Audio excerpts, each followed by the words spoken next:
नमस्कार, आप देख रहे हैं राष्ट्रप्रथम और मैं हूं जय शर्मा। नजर करते हैं हेडलाइंस पर।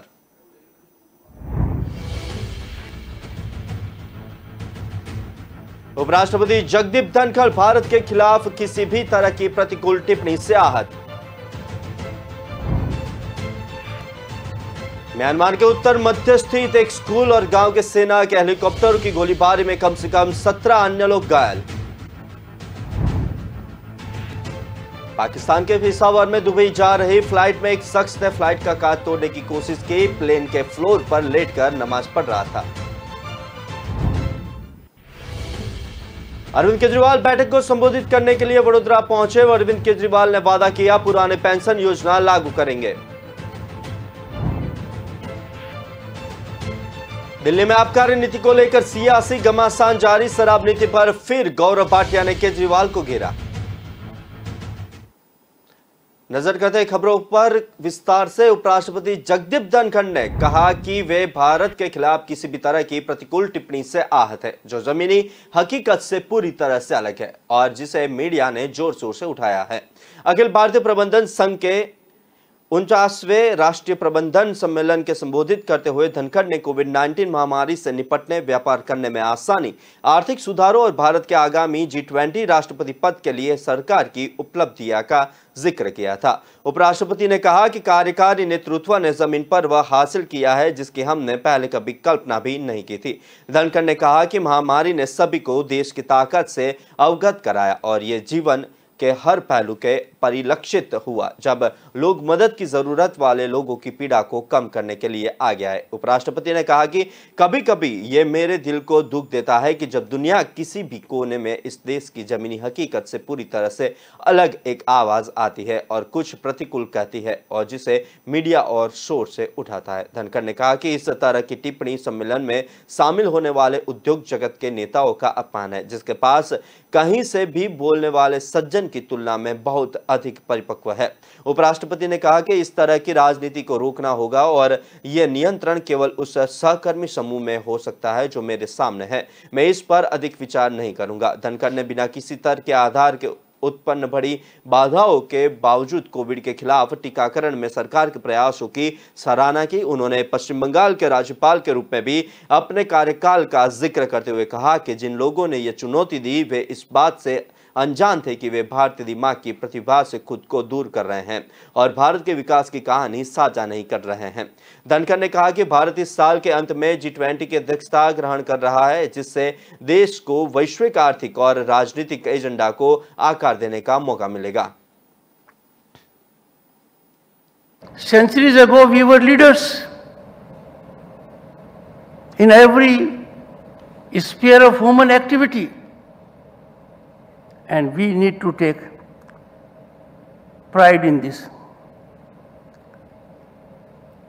The most recent impactful observation of the Indian Prime Minister made abroad has touched our hearts.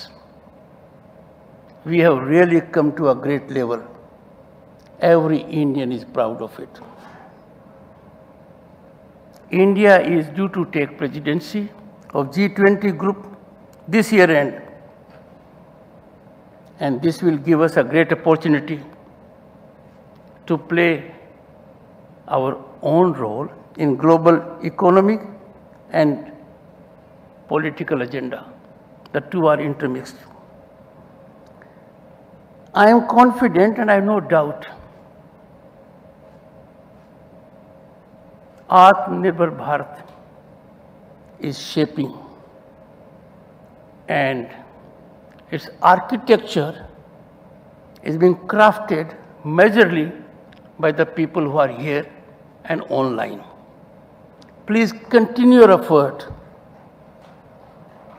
This is a great job you are doing. There is, I can assure you, great appreciation of this at the highest level. When Chambers of Commerce met me, I interacted with them and I pleaded with them on one aspect. By virtue of the position I hold, both as Vice President and Chairman Rajya Sabha, I am your foot soldier. But chambers first have to be in synergical stance with each other. They must as a group evolve, concretize suggestions, come with final formulation, and your foot soldier will not fail you. I know the executive leadership of this country has attained on ground what we never imagined earlier. We can look at our cities, look at our infrastructure, look at the changes that have been effected. So it pains my heart sometimes when anywhere from the globe there will be a voice totally disconnect with the ground reality of this country, saying something adverse. And that is picked by the media in high decibel. That is an affront to the people before me. They are possessed of much more maturity, intellect than the gentleman is speaking from anywhere. That kind of politics has to be contained. And that containment can take place only in the peer group which is before me. I wouldn't reflect more on this.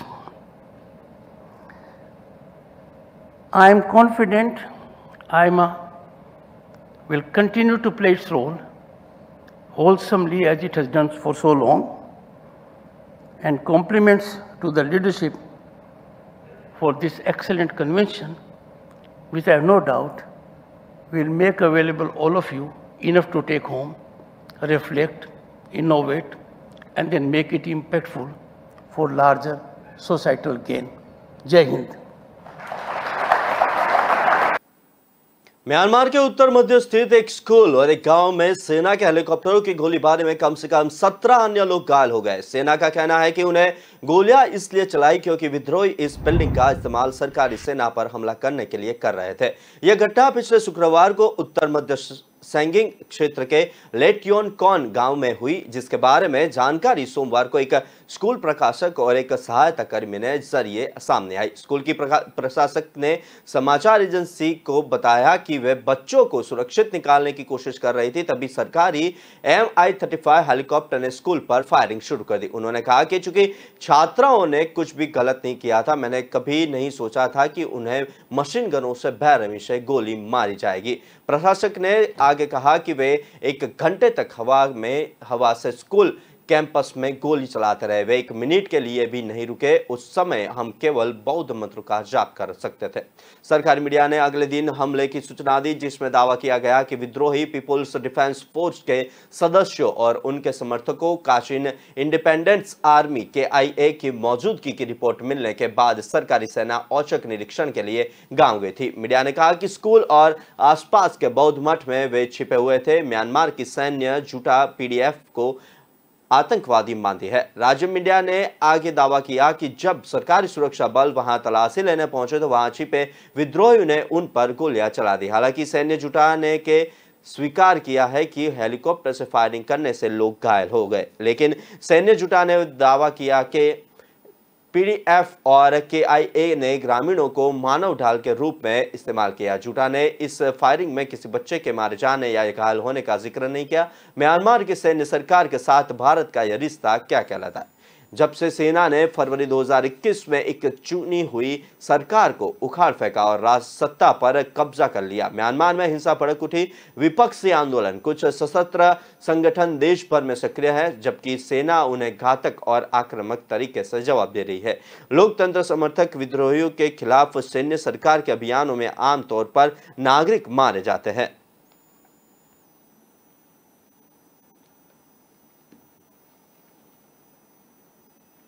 Pakistan के पेशावर से Dubai जा रही flight में एक शख्स ने flight का कांच तोड़ने की कोशिश की। दरअसल वह प्लेन के फ्लोर पर लेटकर नमाज पढ़ रहा था। साथ ही पैसेंजर्स ने इसकी शिकायत क्रू से की। जब क्रू ने उसे ऐसा करने से रोका तब वह बहस करने लगा। इतना ही नहीं, चलते फ्लाइट में लात मारकर खिड़की का कांच तोड़ने की कोशिश भी की, जिसका वीडियो अब सामने आया है। पाकिस्तान इंटरनेशनल एयरलाइंस ने इस शख्स को ब्लैकलिस्ट कर दिया है।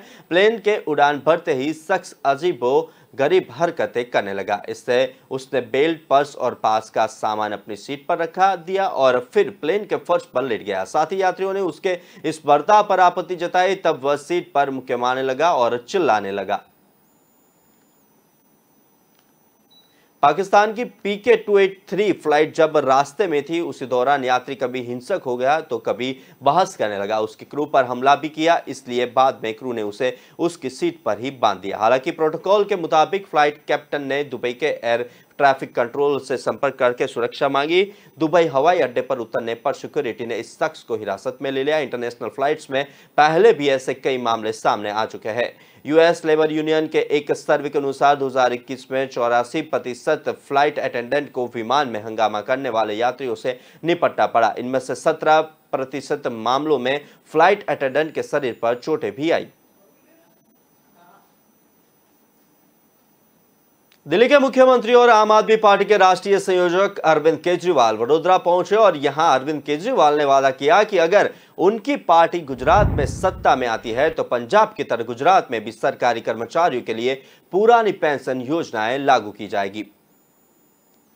अरविंद केजरीवाल ने कहा कि पंजाब के मुख्यमंत्री भगवंत मान ने आप शासित राज्य में पुरानी पेंशन योजना को लागू करने पर विचार करते हुए एक आदेश जारी किया। केजरीवाल ने संवाददाताओं से कहा कि गुजरात में सरकारी कर्मचारी बड़ी संख्या में सड़कों पर उतर आए हैं। उनकी मुख्य मांग पुरानी पेंशन योजना को लागू करना है। मैं उन्हें गारंटी देता हूं कि जब आप सरकार बनाएगी तो हम गुजरात में ओपीएस लागू करेंगे। चुनाव से पहले समाज के विभिन्न वर्गों तक पहुंचने के अभियान के तहत केजरीवाल एक टाउन हॉल बैठक को संबोधित करने के लिए वडोदरा में पहुंचे थे और दिल्ली के मुख्यमंत्री ने कहा कि पंजाब की तरह हम भी गुजरात में ओपीएस लागू करेंगे। केजरीवाल ने राज्य सरकार के प्रदर्शनकारी कर्मचारियों से अपना संघर्ष जारी रखने को कहा। उन्होंने कहा कि अगर ये सरकार ठीक है, अगर नहीं तो हम इसे तब लागू करेंगे जब 2 महीने बाद मौजूदा सरकार बदल जाएगी।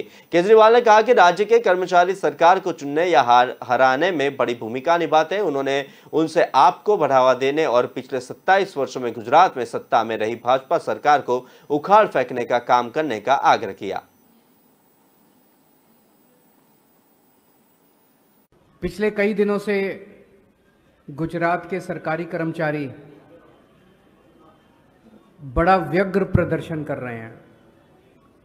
सभी सरकारी कर्मचारी बहुत दुखी हैं, बहुत गुस्से में हैं और पहली बार देखा गया जिस तरह से सेक्रेटेरिएट का घेराव किया गया, जिस तरह से इतनी बड़ी संख्या के अंदर सरकारी कर्मचारी सड़कों के ऊपर हैं। उनकी मेन डिमांड है ओल्ड पेंशन स्कीम लागू की जाए। मैं उन सब साथियों को आश्वासन देता हूं, गारंटी देता हूं कि आम आदमी पार्टी की सरकार बनेगी तो गुजरात के अंदर हम ओल्ड पेंशन स्कीम लागू करेंगे। कल ही पंजाब के सीएम ने ऐलान किया है कि उन्होंने पंजाब के अंदर ओल्ड पेंशन स्कीम लागू करने की तैयारी करने के लिए ऑर्डर दे दिए हैं। तो जैसे पंजाब में अब लागू करने जा रहे हैं, वैसे ही हम लोग गुजरात में भी ओल्ड पेंशन स्कीम लागू करेंगे। मेरी सभी सरकारी कर्मचारियों से निवेदन है, आप अपना संघर्ष जारी रखिए। अगर ये सरकार कर देती है तो ये सरकार कर दे, अगर नहीं करती है तो 2 महीने के बाद जब सरकार बदलेगी तो हम करेंगे। केंद्रीय रेल, कोयला व माइंस राज्य मंत्री राव साहब पाटिल दानके की तबियत मंगलवार दोपहर बिगड़ गई। इस वजह से उनका भोगना हिट दौरा टल लगा। मंत्री जिला मुख्यालय में आयोजित कार्यक्रमों में शामिल हुए। रात में वे यहां से स्पेशल ट्रेन से पटना लौट जाएंगे। मंगलवार दोपहर उनका भोगना डील जाने का कार्यक्रम था। वहां के सीधो कान्हू की प्रतिमा पर माल्यार्पण पर उनके स्वजनों से मिलने वाले थे। दोपहर का खाना भी वहीं था, लेकिन उनका वहां जाने का कार्यक्रम रद्द किया गया। इसके बाद भाजपा के जिला महामंत्री कुसुमाकर तिवारी, बरहेट मंडल अध्यक्ष मनीष भारती, पटना मंडल अध्यक्ष पंकज ठाकुर, भोगनाडीह मंडल उपाध्यक्ष विभीषण ठाकुर, और विकास के लिए मन्नत मांगी। और हरबेट में आज मुख्यमंत्री हेमंत सोरेन का भी कार्यक्रम है।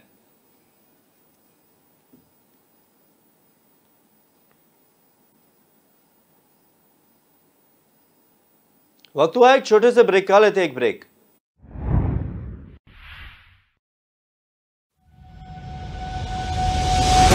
लहरों से डरकर नौका पार नहीं होती, कोशिश करने वालों की कभी हार नहीं होती।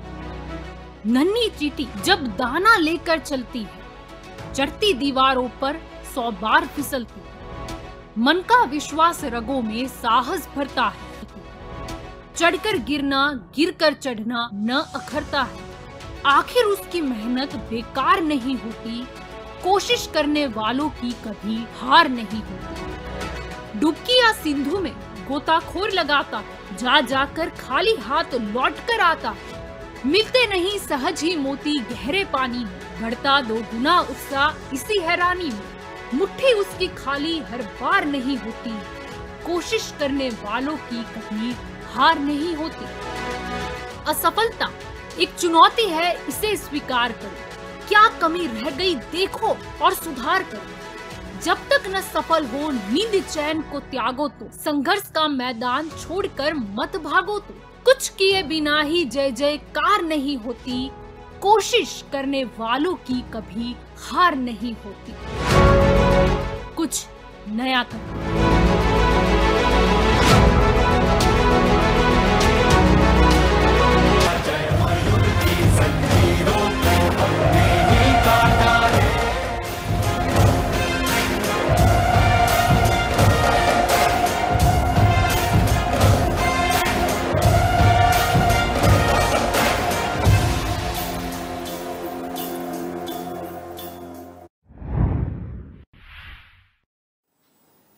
ब्रेक बाद नजर करते हैं आगे की खबरों पर। आजम खान की मोहब्बत अली जौहर यूनिवर्सिटी के चोरी की हजारों किताबें मिली है। पुलिस रिमांड पर लिए गए दोनों आरोपियों अनवर और सालिम की निशानदेही पर मंगलवार को पुलिस में यूनिवर्सिटी कैंपस बिल्डिंग में बड़ी लिफ्ट शाफ्ट में छुपा कर रखी गई थी। बेहद कीमती किताबें बरामद की है। यही किताबें ओरिएंटल एंटर कॉलेज से चोरी होना बताया गया था। इस मामले में 2019 में एफआईआर की गई थी। मदरसा आलिया लाइब्रेरी की स्थापना सन 1774 में नवाब रामपुर ने की थी, जिसे राजकीय ओरिएंटल कॉलेज के नाम से भी जाना जाता है। इसकी बरामदी के बाद पुलिस अब दोनों आरोपियों की पुलिस रिमांड बढ़ाने के लिए एक बार फिर न्यायालय का रुख कर रही है।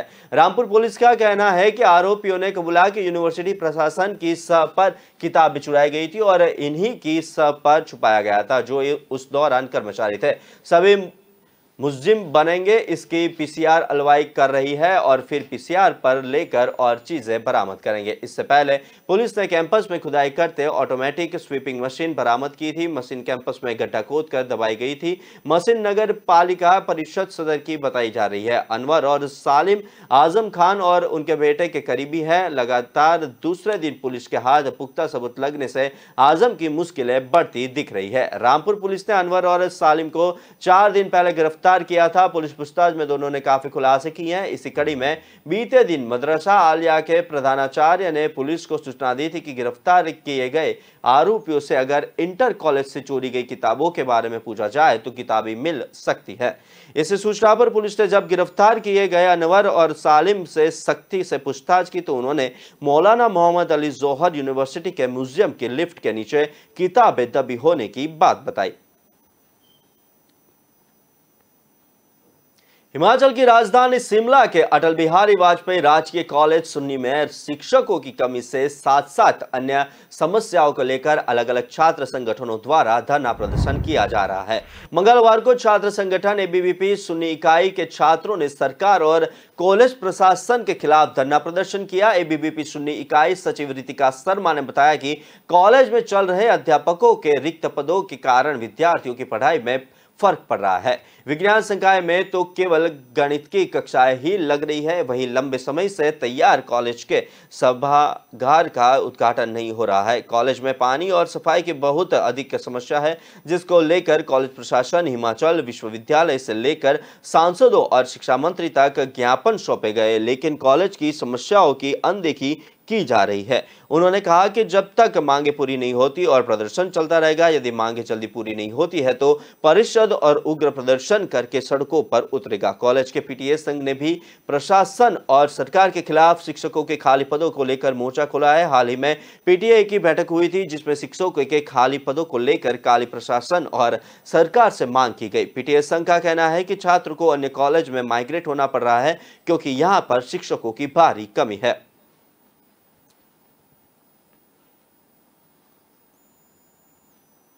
हिजाब विवाद पर सुप्रीम कोर्ट ने मंगलवार को 8वें दिन सुनवाई की हुई और सॉलिसिटर जनरल तुषार मेहता ने कहा कि हिजाब इस्लाम का अनिवार्य हिस्सा नहीं है।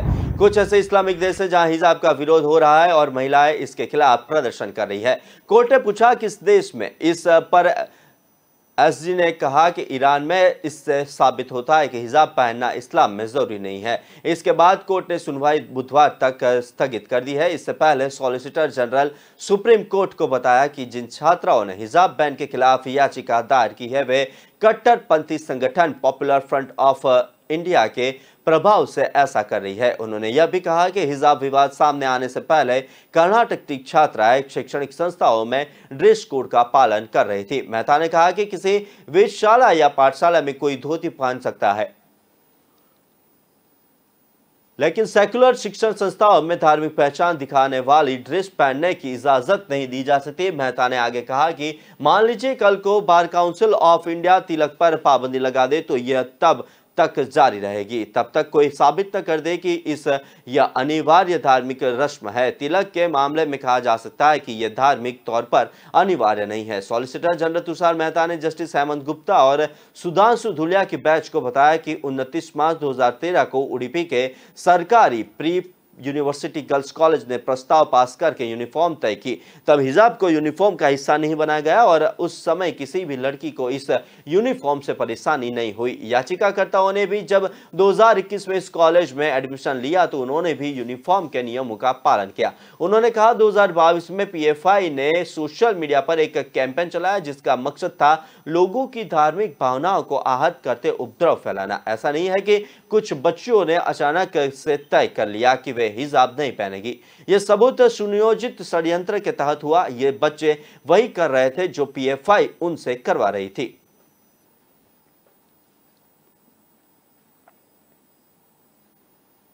दिल्ली में आबकारी नीति को लेकर सियासी घमासान जारी है। एक बार फिर भाजपा ने प्रेस कॉन्फ्रेंस कर केजरीवाल पर जमकर हमला बोला। भाजपा प्रवक्ता गौरव भाटिया ने केजरीवाल और अन्य आप नेताओं की तस्वीरें दिखाते हुए आरोप लगाया कि आप नेताओं का भी ठेका दिया गया है। उन्होंने कहा कि जिस यूनिवर्सल डिस्ट्रीब्यूटर और को जोन नंबर 19 और 29 में L7 का ठेका दिया गया, उसके पार्टनर में करमजीत सिंह लांबा शामिल है। वह आम आदमी पार्टी में पदाधिकारी है और उम्मीदवार भी रहे हैं। भाजपा प्रवक्ता ने सवाल उठाते हुए कहा कि अरविंद केजरीवाल और मनीष सिसोदिया ये बताए कि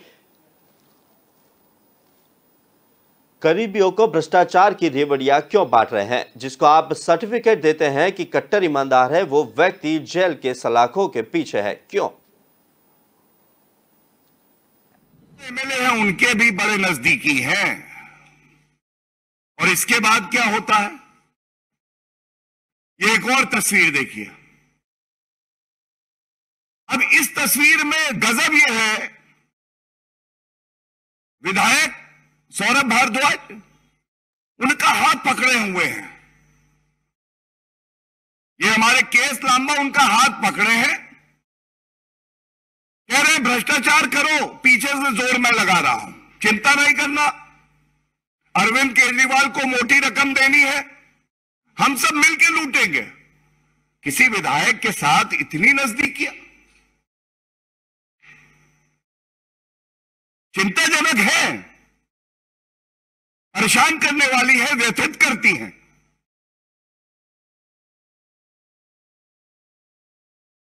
अब एक बात बिल्कुल स्पष्ट हो गई है, अरविंद केजरीवाल जी जब कोई बयान देते हैं, हालांकि संवैधानिक पद पे हैं, उसमें वजन नहीं होता है क्योंकि ईमानदारी नहीं होती, तथ्य नहीं होते, प्रमाण नहीं होता। लेकिन जब भारतीय जनता पार्टी कोई बात रखती है तो वो ठोक के रखती है, प्रमाण के साथ रखती है। कैसे रखती है कि अरविंद केजरीवाल जी निरुत्तर हो जाए, एक प्रश्न का उत्तर नहीं देते। लेकिन हम प्रतिबद्ध हैं, हम प्रतिबद्ध हैं कि इसी मंच से सवाल पूछते रहेंगे और केवल सवाल नहीं पूछेंगे, यह सुनिश्चित होगा कि एक दिन अरविंद केजरीवाल।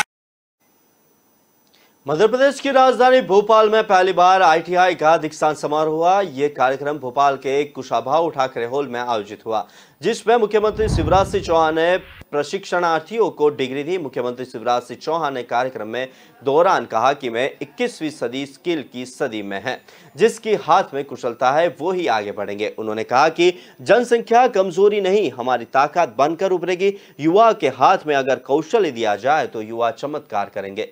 कौशल्य के लिए आईटीआई सबसे महत्वपूर्ण है। उन्होंने छात्र को संबोधित करते हुए कहा कि दीक्षाहीन पढ़ाई का कोई मतलब नहीं है। सीएम ने कहा कि स्किल के लिए आईटीआई भी जरूरी है। जिन हाथों में कौशल होगा वो बेरोजगार नहीं होगा।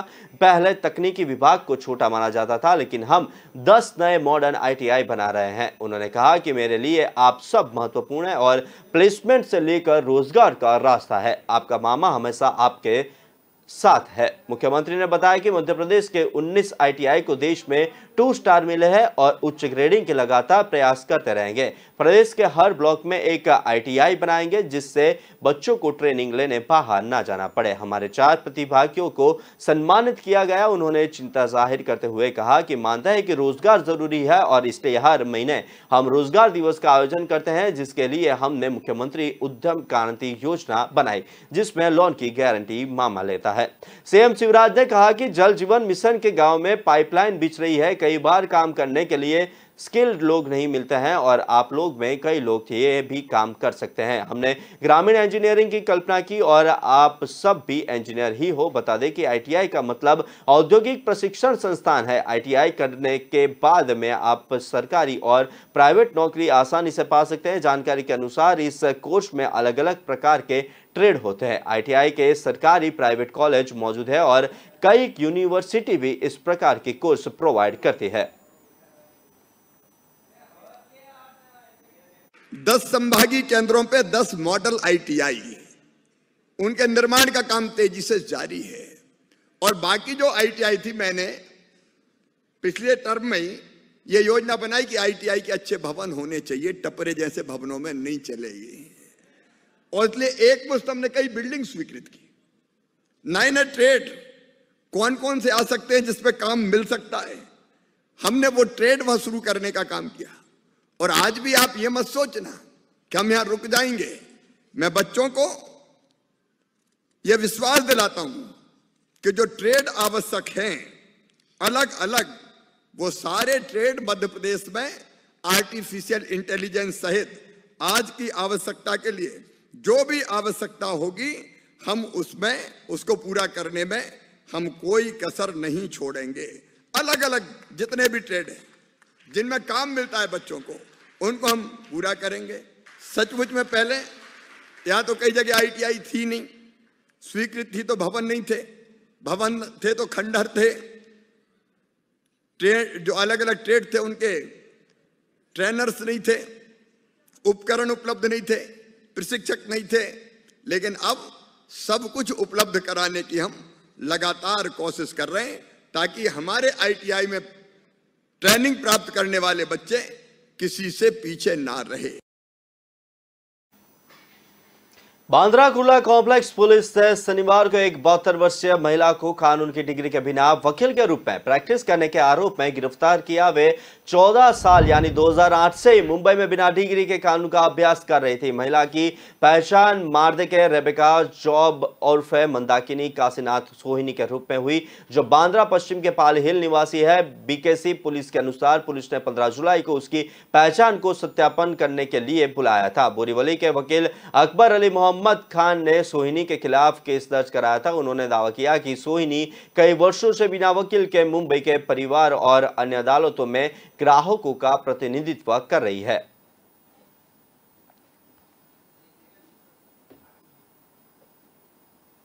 वक्त हुआ एक छोटे से ब्रेक का, लेते एक ब्रेक।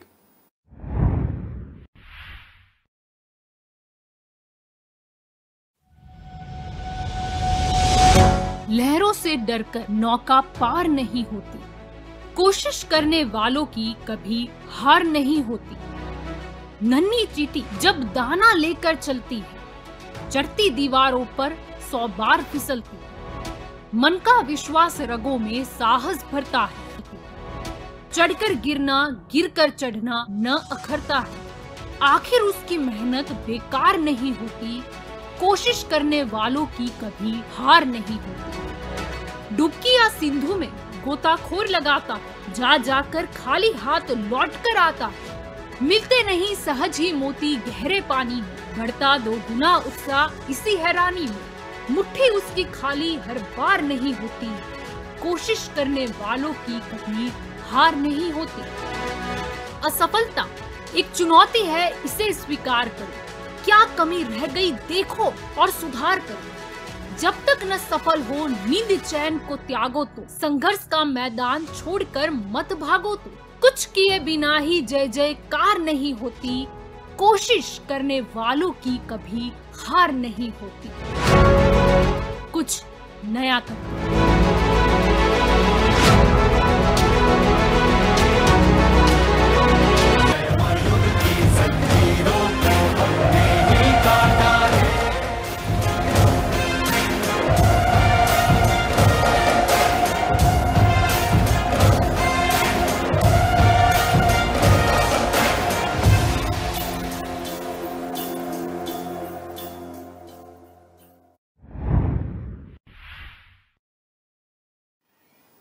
ब्रेक बाद नजर करते हैं आगे की खबरों पर। केंद्रीय मंत्री नारायण राणे को बॉम्बे हाई कोर्ट से बड़ा झटका लगा है। बॉम्बे हाई कोर्ट ने नारायण राणे के मुंबई के जुहू इलाके में स्थित बंगले में किए गए अवैध निर्माण को 2 हफ्ता से भी गिराने का आदेश दिया था। मंगलवार को बृहद मुंबई महानगर पालिका को अवैध निर्माण गिराने का निर्देश दिया। अदालत ने राणे पर 10 लाख रुपए का जुर्माना भी लगाया। अदालत ने कहा कि निर्माण में फ्लोर स्पेस इंडेक्स और कोस्टल रेगुलेशन जोन नियमों का उल्लंघन किया गया है। फ्लोर स्पेस इंडेक्स वह अनुमेय सीमा है जिसके तहत विशेष भूखंड या भूमि के टुकड़े पर निर्माण किया जा सकता है। न्यायमूर्ति आर.डी. धानुका और न्यायमूर्ति कमाल खता की एक खंडपीठ ने कहा कि इसमें कोई विवाद नहीं है कि याचिकाकर्ता ने स्वीकृत योजना और कानून के प्रावधानों का और घोर उल्लंघन करते हुए व्यापक पैमाने पर अनधिकृत निर्माण किया है। पीठ ने कहा कि अनधिकृत निर्माण को बरकरार रखने या उसे नियमित करने के प्रस्ताव को अगर स्वीकार किया जाता है तो ये मुंबई शहर के कानूनी प्रावधानों का बड़े पैमाने पर उल्लंघन और दंडात्मक कार्रवाई के डर के बिना किसी भी हद तक अनधिकृत निर्माण को प्रोत्साहन देने के समान होगा।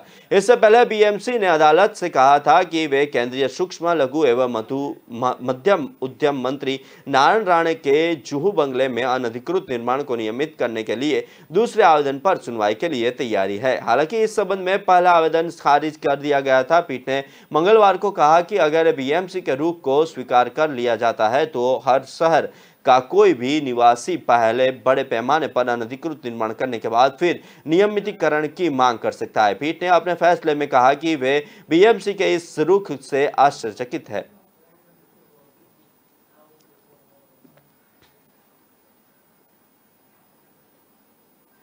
जम्मू कश्मीर के पूर्व मुख्यमंत्री और पीपल्स डेमोक्रेटिक पार्टी पीडीपी की अध्यक्ष महबूबा मुफ्ती ने जम्मू कश्मीर प्रशासन पर निशान साधा। उन्होंने ट्विटर पर सरकारी स्कूल में गांधी का भजन गाते हुए बच्चों का वीडियो शेयर कर अधिकारियों पर केंद्र शासित प्रदेश में भाजपा के हिंदुत्व के एजेंडों को आगे बढ़ाने का आरोप लगाया। पूर्व मुख्यमंत्री की ओर से शेयर किया गया वीडियो श्रीनगर के लगभग 70 किलोमीटर दूर कुलगाम जिले के एक सरकारी स्कूल का है। इसमें दिख रहा है कि स्कूल के टीचर स्टूडेंट्स को राष्ट्रपिता महात्मा गांधी का पसंदीदा भजन रघुपति राघव राजा राम गा रहे हैं। उन्होंने कैप्शन में लिखा, धार्मिक विद्वानों को जेल में डालना, जमा मस्जिद को बंद करना और यहाँ स्कूली बच्चों को हिंदू भजन गाने के लिए निर्देशित करना कश्मीर में भारत सरकार के असली हिंदुत्व एजेंडे को उजागर करता है। उनके आदेशों को नकारना पीएसए और यूएपीए को बुलावा देना होगा।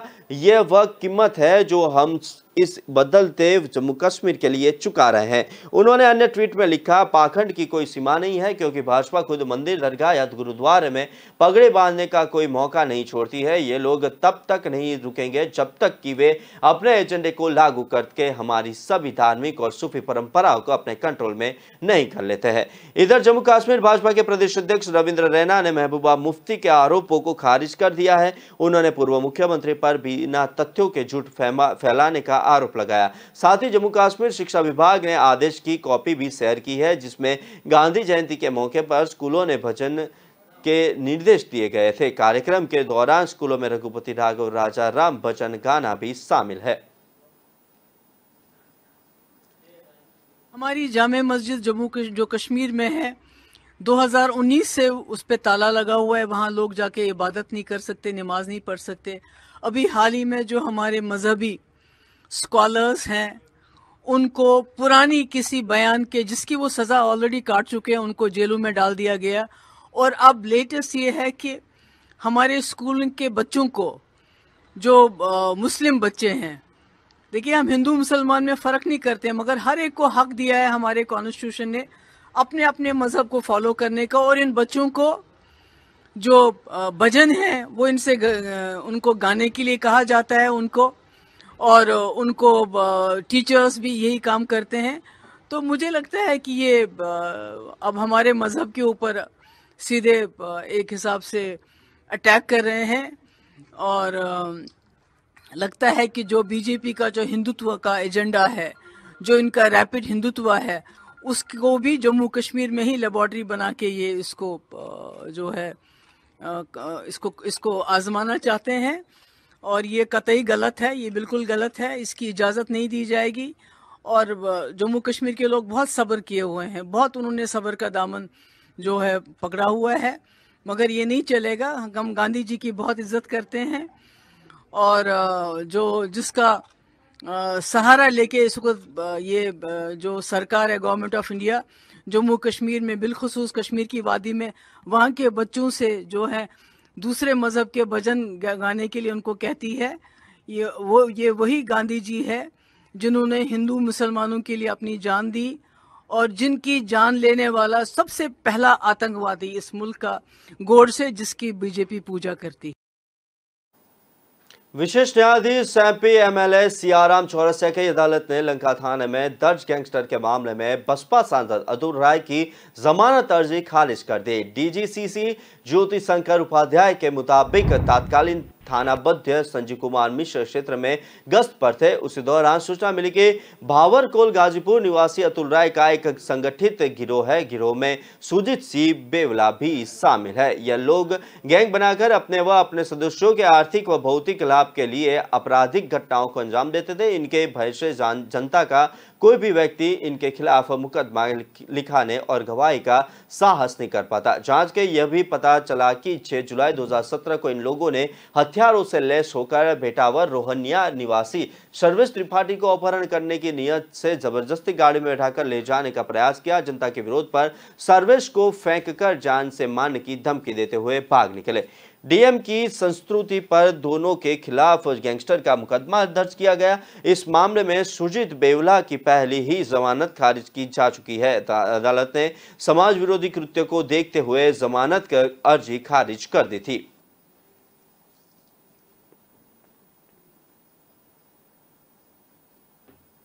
मध्य प्रदेश के पूर्व विधायक किशोर समरीते को नए संसद भवन को बम से उड़ाने की धमकी देने के आरोप में दिल्ली पुलिस की क्राइम ब्रांच ने गिरफ्तार कर लिया।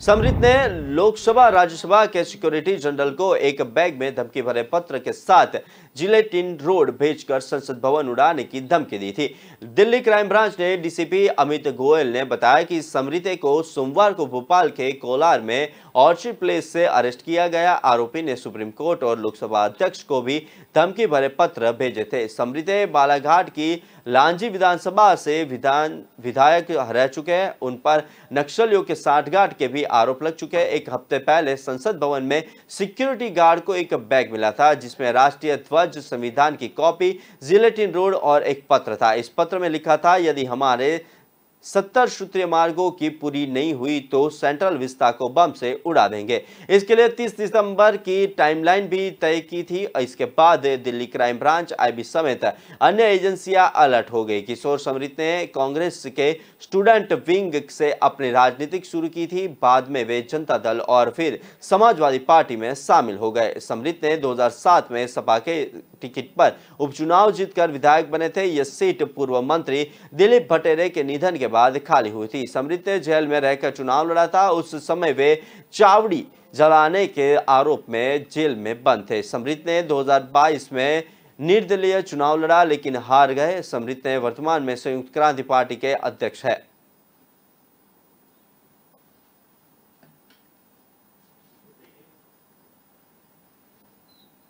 वक्त हुआ एक छोटे से ब्रेक का, लेते एक ब्रेक।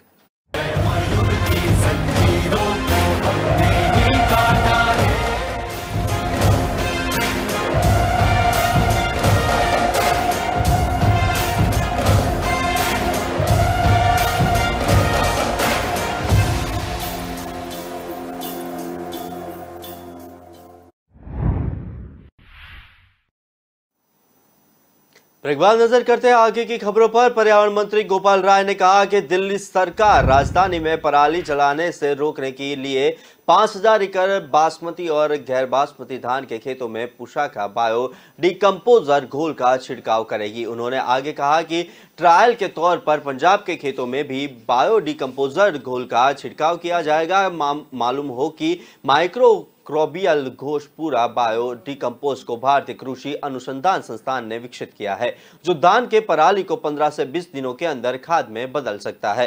राय ने यहां एक प्रेस कॉन्फ्रेंस में कहा कि दिल्ली सरकार ने किसानों को पराली जलाने से रोकने के लिए 5000 एकड़ बासमती और गैर बासमती धान के खेतों में मुफ्त में बायो डिकम्पोजर घोल का छिड़काव करेगी। उन्होंने कहा कि सरकार इसके बारे में जागरूकता पैदा करने और अपने खेतों में घोल का छिड़काव कराने के इच्छुक किसानों को पंजीकृत करने के लिए 21 टीमों का गठन किया है। पर्यावरण मंत्री ने बताया कि सरकार को खेतों में छिड़काव करने के लिए घोल को तैयार नहीं करना पड़ेगा, क्योंकि IARI इसको पहले ही तैयार कर चुका है। उन्होंने कहा कि इसको हम सीधे भारत कृषि अनुसंधान संस्थान के खरीदेंगे। 10 लीटर घोल को 200 लीटर पानी में मिलाकर 1 एकड़ में सीधे छिड़काव किया जा सकता है। राय ने कहा कि पंजाब में 2023 हेक्टेयर खेतों में परीक्षण के तौर पर भी बायोडिकम्पोजर का छिड़काव किया जाएगा। उन्होंने कहा कि पंजाब के किसानों ने धान की पराली को सड़ाने वाले घोल के अधिक समय लेने पर चिंता व्यक्त की है। उन्होंने आगे कहा कि बायोडिकम्पोजर का पाउडर भी उपलब्ध है। हालांकि दिल्ली सरकार लगातार तीसरे साल खेतों में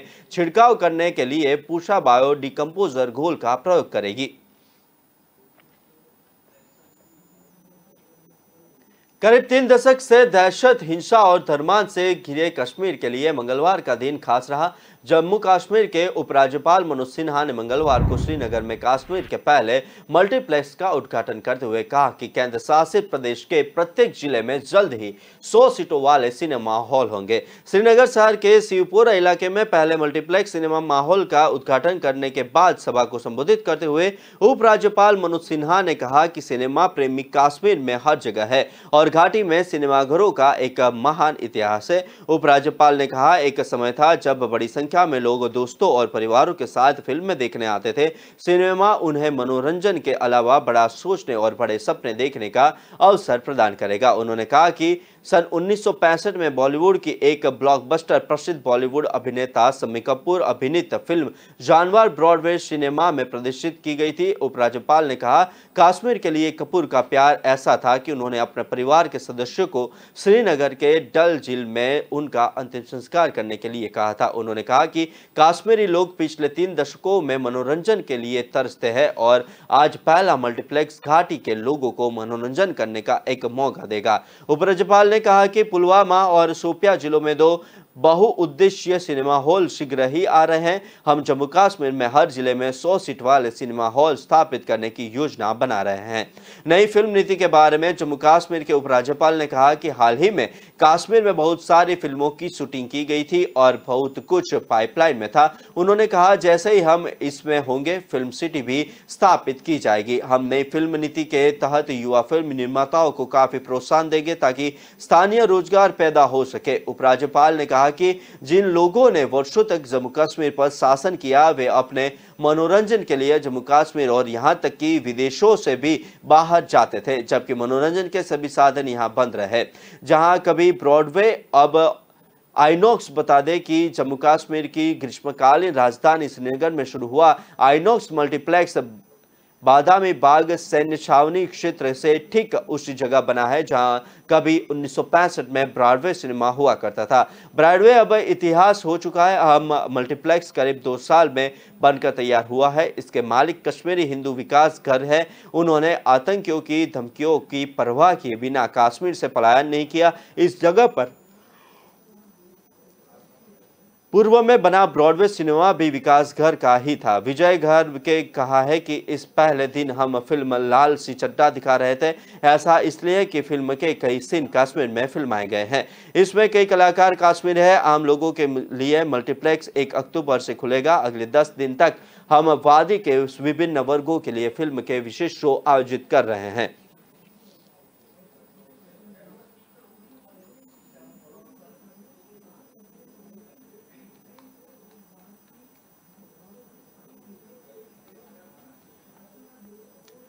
उद्धव ठाकरे के नेतृत्व वाली शिवसेना ने कहा कि वे पार्टी की वार्षिक दशहरा रैली मुंबई से शिवाजी पार्क मैदान में करेगी, चाहे बृहद मुंबई नगर निगम अपनी मंजूरी दे या नहीं। मुंबई के पूर्व महापौर मिलिंद वैद्य के नेतृत्व में शिवसेना नेताओं के एक प्रतिनिधि मंडल के नगर निकाय के अधिकारियों से मुलाकात कर रैली आयोजित करने की अनुमति के लिए उन्हें आवेदन की स्थिति के बारे में पूछताछ की। शिवसेना ने कहा कि अनुमति मिले या ना मिले, बाला साहेब ठाकरे के शिवसेना कार्यकर्ता शिवाजी पार्क में रैली के लिए जुटेंगे। प्रशासन को या तो हमें अनुमति देनी होगी या मना कर देना चाहिए। हम शिवाजी पार्क में रैली करने के लिए अपने फैसले पर बहुत दृढ़ है। उन्होंने कहा कि अगर हमें जवाब नहीं मिला तो बाला साहेब ठाकरे के शिवसेना कार्यकर्ता दशहरा रैली के लिए शिवाजी पार्क में इकट्ठा होंगे। ठाकरे के नेतृत्व वाले घड़े और महाराष्ट्र के मुख्यमंत्री एकनाथ शिंदे के नेतृत्व वाले प्रतिद्वंदी शिवसेना समूह दोनों ने मध्य मुंबई के शिवाजी पार्क में दशहरा रैली आयोजित करने की अनुमति मांगी है। शिवसेना अपनी स्थापना के समय से ही आयोजन स्थल पर दशहरा रैली कर रही है। बीएमसी ने अभी तक एक मुद्दे पर कोई फैसला नहीं लिया है। दोनों गुटों ने एक विकल्प के रूप में बांद्रा कुर्ला कॉम्प्लेक्स के MMRDA मैदान में रैली करने की अनुमति के लिए भी आवेदन किया है। पिछले हफ्ते शिंदे धड़े का बीकेसी में रैली करने की मंजूरी मिली थी। इस बीच राष्ट्रवादी कांग्रेस पार्टी के नेता अजित पवार ने कहा कि उद्धव ठाकरे के नेतृत्व वाली सेना को शिवाजी पार्क में रैली करने की अनुमति मिलनी चाहिए और अगर अनुमति नहीं मिलेगी तो उसे कानून का सहारा लेना चाहिए। यदि शिंदे गुट के लिए बीकेसी मैदान उपलब्ध कराया गया है तो उद्धव ठाकरे के नेतृत्व वाले समूह को शिवाजी पार्क में रैली करने की अनुमति दी जानी चाहिए। महाविकास अघाड़ी गठबंधन में ठाकरे के नेतृत्व वाली सेना के सहयोगी पवार ने कहा कि राज्य को इन दोनों पक्षों के विचार सुनने हैं।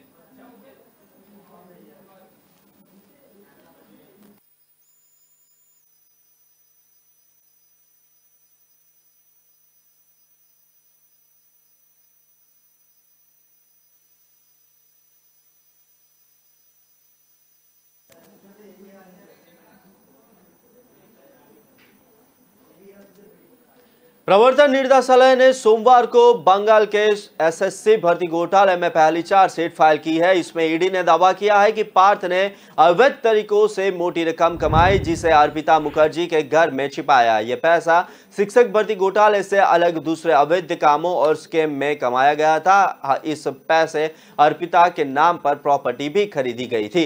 ईडी ने अपनी चार्जशीट में कहा कि घोटाले में 48 करोड़ रुपए की संपत्ति को अस्थायी रूप से कुर्क किया गया था और जो पार्थ और अर्पिता के नाम थी। इस मामले में कुल जब्ती 103 करोड़ रुपए की है। पार्थ और अर्पिता को 23 जुलाई को गिरफ्तार किया था। दोनों फिलहाल न्यायिक हिरासत में हैं। उन्हें 28 सितंबर को फिर से विशेष अदालत में पेश किया जाएगा। ईडी के वकील मुताबिक पीएमएलए कोर्ट में दायर की गई 14,000 पन्नों की चार्जशीट में 6 कंपनियों इन्हें अच्छे इंटरनेट, सिम्बोलियोसिस मर्चेंट्स और पार्थ चैटर्जी को अर्पिता मुखर्जी के नाम है।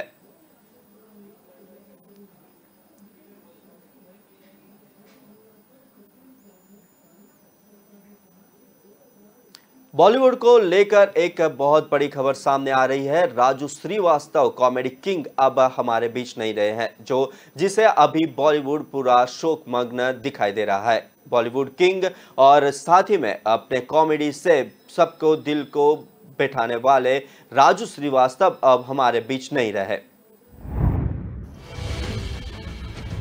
इस वक्त की सबसे बड़ी खबर सामने आ रही है। सूत्रों के हवाले से खबर मिली है कि राजू श्रीवास्तव अब नहीं रहे, उनका निधन हो गया है। आपको बता दें कि सूत्रों के हवाले से इस वक्त सबसे बड़ी खबर सामने आई है कि राजू श्रीवास्तव अब दुनिया में नहीं रहे। आपको बता दें कि उनका दिल्ली के एम्स में लगातार इलाज चल रहा था और पिछले 1.5 महीने से वे अस्पताल में भर्ती थे। आपको बता दें कि इस वक्त की बड़ी खबर सामने आ रही है कि राजू श्रीवास्तव का निधन हो गया है और अब इस दुनिया में वे नहीं रहे।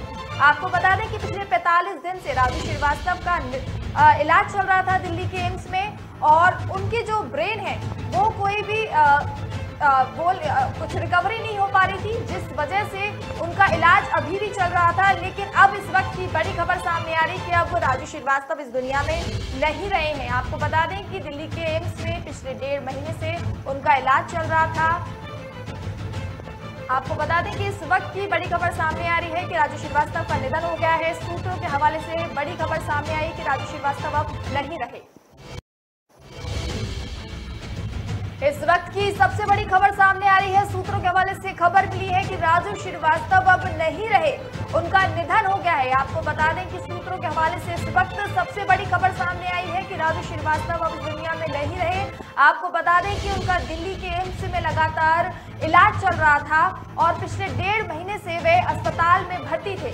आपको बता दें कि इस वक्त की बड़ी खबर सामने आ रही है कि राजू श्रीवास्तव का निधन हो गया है और अब इस दुनिया में वे नहीं रहे। आपको बता दें कि पिछले 45 दिन से राजू श्रीवास्तव का इलाज चल रहा था दिल्ली के एम्स में और उनकी जो ब्रेन है वो कोई भी कुछ रिकवरी नहीं हो पा रही थी, जिस वजह से उनका इलाज अभी भी चल रहा था। लेकिन अब इस वक्त की बड़ी खबर सामने आ रही है कि अब राजू श्रीवास्तव इस दुनिया में नहीं रहे हैं। आपको बता दें कि दिल्ली के एम्स में पिछले 1.5 महीने से उनका इलाज चल रहा था। आपको बता दें कि इस वक्त की बड़ी खबर सामने आ रही है कि राजू श्रीवास्तव का निधन हो गया है। सूत्रों के हवाले से बड़ी खबर सामने आई कि राजू श्रीवास्तव अब नहीं रहे। इस वक्त की सबसे बड़ी खबर सामने आ रही है। सूत्रों के हवाले से खबर मिली है कि राजू श्रीवास्तव अब नहीं रहे, उनका निधन हो गया है। आपको बता दें कि सूत्रों के हवाले से इस वक्त सबसे बड़ी खबर सामने आई है कि राजू श्रीवास्तव अब दुनिया में नहीं रहे। आपको बता दें कि उनका दिल्ली के एम्स में लगातार इलाज चल रहा था और पिछले 1.5 महीने से वे अस्पताल में भर्ती थे। आपको बता दें कि इस वक्त की बड़ी खबर सामने आ रही है कि राजू श्रीवास्तव का निधन हो गया है और अब इस दुनिया में वे नहीं रहे। आपको बता दें कि पिछले 45 दिन से राजू श्रीवास्तव का इलाज चल रहा था दिल्ली के एम्स में और उनकी जो ब्रेन है वो कोई भी कुछ रिकवरी नहीं हो पा रही थी, जिस वजह से उनका इलाज अभी भी चल रहा था। लेकिन अब इस वक्त की बड़ी खबर सामने आ रही है कि अब राजू श्रीवास्तव इस दुनिया में नहीं रहे हैं। आपको बता दें कि दिल्ली के एम्स में पिछले 1.5 महीने से उनका इलाज चल रहा था। आपको बता दें कि इस वक्त की बड़ी खबर सामने आ रही है कि राजू श्रीवास्तव का निधन हो गया है। सूत्रों के हवाले से बड़ी खबर सामने आई कि राजू श्रीवास्तव अब नहीं रहे।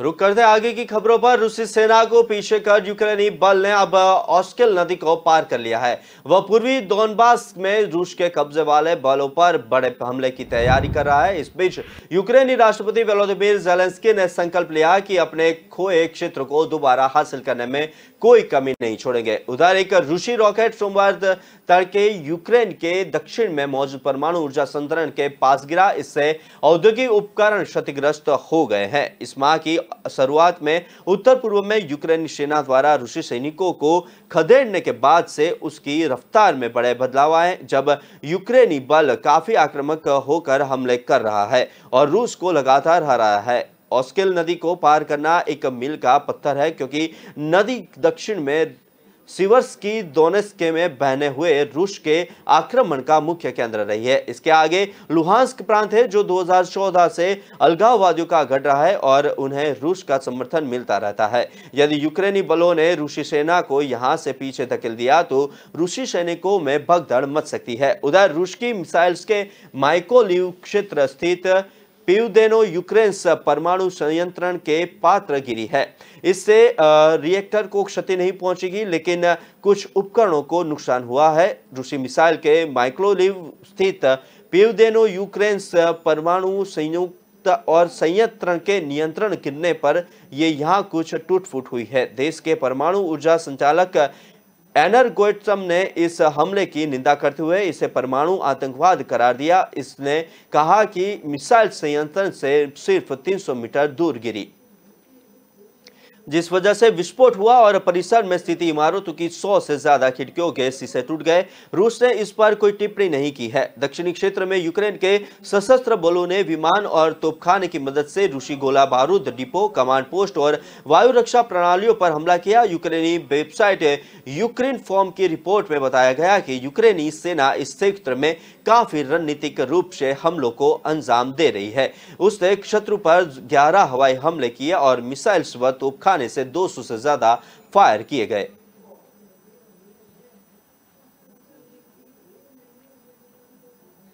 खबरों में बस अभी इतना ही। अगली खबर देखने के लिए आप देखते रहिए राष्ट्र प्रथम। नमस्कार।